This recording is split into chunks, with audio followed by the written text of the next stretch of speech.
started when I was quite young, it's not always the case that you find your passion that young, but I played sport when I was younger.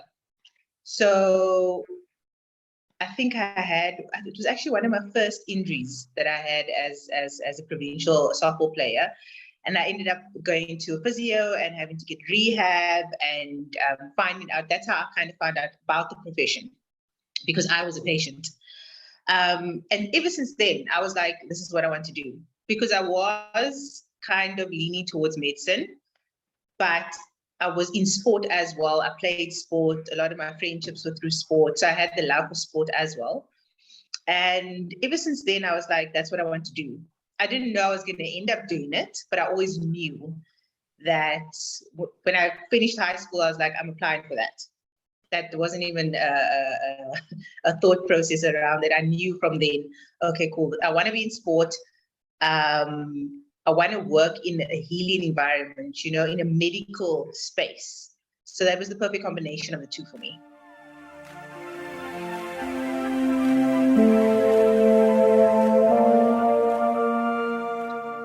Okay, so you've got to have that, I don't know what it's called now. I think it's the matric that gets you into university. It's just not the senior certificate, it's the one above that.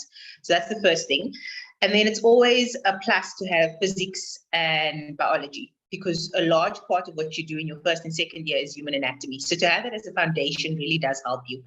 I know some universities, even when I applied, it wasn't, you weren't exempt if you didn't have it, but they would prefer you to have that foundation, because it's obviously a large part of your courses and your modules in your first and second year is based around the physics, the movement of the body, the biomechanics of the body, and obviously muscles, joints, ligaments, all those things. So that's the things that if you want to do your subject choices, you want to lean towards those subjects, opposed to maybe your accounting, languages, things like that, which you don't really need for physiotherapy. Then once you get in, it's a 4-year course. And the fourth year is an honors year, but it's compulsory. You don't get the choice whether to do honors or not. So to complete your degree, you've got to do your 4th year, which is your honors year. And then you go into community service, which not a lot of learners or students or kids know about. Not every course that you do at university needs a community service year, but medical courses do. So if you're covering anything in health sciences generally, you need to work for a year for the government at a government hospital or clinic for 1 year. Doctors, I think, do 2. And they're basically giving you a job, which is a plus. So you don't have to graduate and go and find a job. They place you into a hospital, wherever it is in South Africa. You do get to apply, but sometimes you don't get your first choice or your second choice, and they've got to place you in wherever they've got availability. So you do that for a year, and then only after that year can you fully practice legally. So you do get the option to not do community service, but then you can't practice in South Africa. So sometimes people go abroad. But the tricky thing is that what I found is that a lot of people that wanted to come back 10 years later now have to do community service.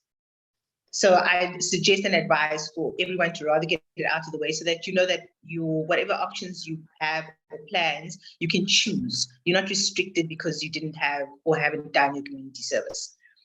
And then after that, you can even go further, because what I've done is I've specialized in sports. So I did postgrad in sports.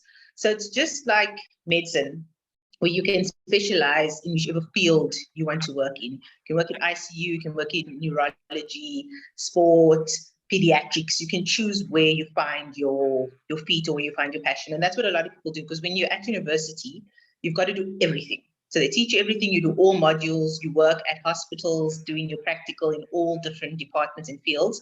And then post-grad, you get to choose. Which one did I like? Where do I find my strengths? What do I enjoy? What am I passionate about? And then you can go and specialize in that post-grad.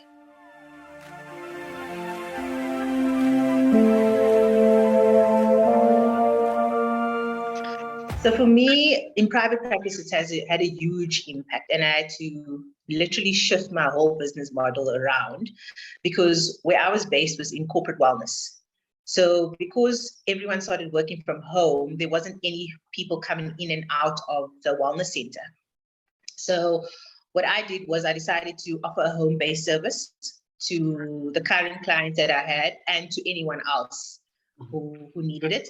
And luckily for me, it actually went great. So I'm currently still doing a lot of that because a lot of people are still working from home. Even if it's sessional, they prefer the convenience of having you come to them. So that is actually something I never thought I would go into, but because of COVID and the way things worked, I had to adapt to, because I couldn't sit in the private practice at the wellness center and have no one coming in and out because people are at home, because they're working from home. So for me, that was a huge shift. I do still offer rooms, but most people are tending to move towards just wanting the convenience of you having come to the homes. A lot of people also, I think, have bought into this traveling physio type of situation where even if that work, they'd be like, we've got a sick room here at work. There's a bed. Could you come to me? Because I can't leave the office. So I think now it's moving from home-based to more traveling physio, where you go to wherever people are instead of them coming to you. So that's been a huge shift. And then in terms of the working with the sports team, it's also been a huge change because obviously there's COVID protocols, because when you're in a team, you can't really social distance. So there's a lot of extras. So I've been through numerous COVID tests, routine COVID tests, which you have to do to work. PPE being worn, and even our training. So initially when we went back post-COVID, we couldn't train in a team. So we had to train in pods. So everyone had to be separated. So you needed more hands, you needed more physios, you needed more of everything, because you need to separate everybody, which is very different to a team is a team. Everybody does everything together. That's the difference with normal physio and being a team physio. But we couldn't do that anymore. So that's also been a change. In terms of managing injuries, managing players, because you don't always see them, because they'll come in when their pod is training. It might not be every day because you're trying to minimize numbers, things like that. So yeah, it's been different. So I wouldn't say as tough, but if you're not adaptable, it can be tough.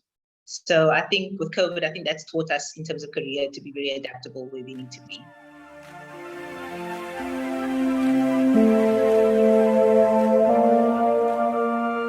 I always tell people this, whether it's kids that want to do physio, whether it's kids that want to do anything.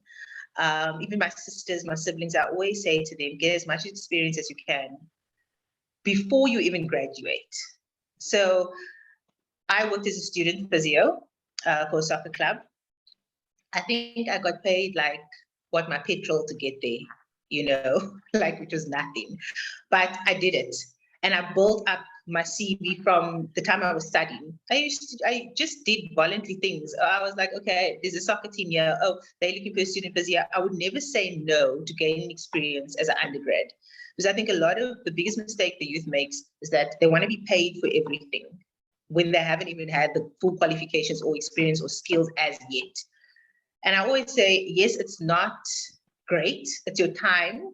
But I'm telling you, in 5 years' time, once you graduate, you're going to have a CV that's better than every other graduate, because you've got, they've worked in, and that's exactly how I also, I assume, got my job, is because I already had experience in that field. So I knew what on-field physio entailed. I knew what soccer entailed because I'd worked in those spaces.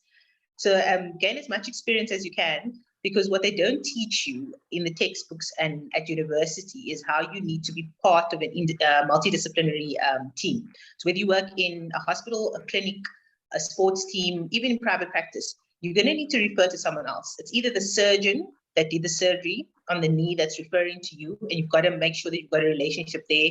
Then you've got to refer to the biokineticist or to the personal trainer, or you've got to have that. And they don't teach you that at university. They don't teach you how to build relationships, how to establish rapport between people, to have bedside manner. Because you'll find that a lot of people always say, oh, doctors are so rude, they don't have bedside, because they don't teach them. You're just there to fix and to heal and to get the problem sorted. But for me in private practice is that's why people come back to me. That's why people refer to me, because I don't just fix your knee. They're looking for how I interact with them. Do I listen to them? Can I work with different people? And you're only going to get that with experience. No one can teach you that. So I think that's the biggest thing if you look into going to physiotherapy, you need to be able to work in a multidisciplinary team. You need to be able to work with people. It's a very people-orientated career, opposed to a desk job, maybe when you're in an office where you can cut yourself off and close your door. So that's definitely something to consider if you're looking to go into this profession.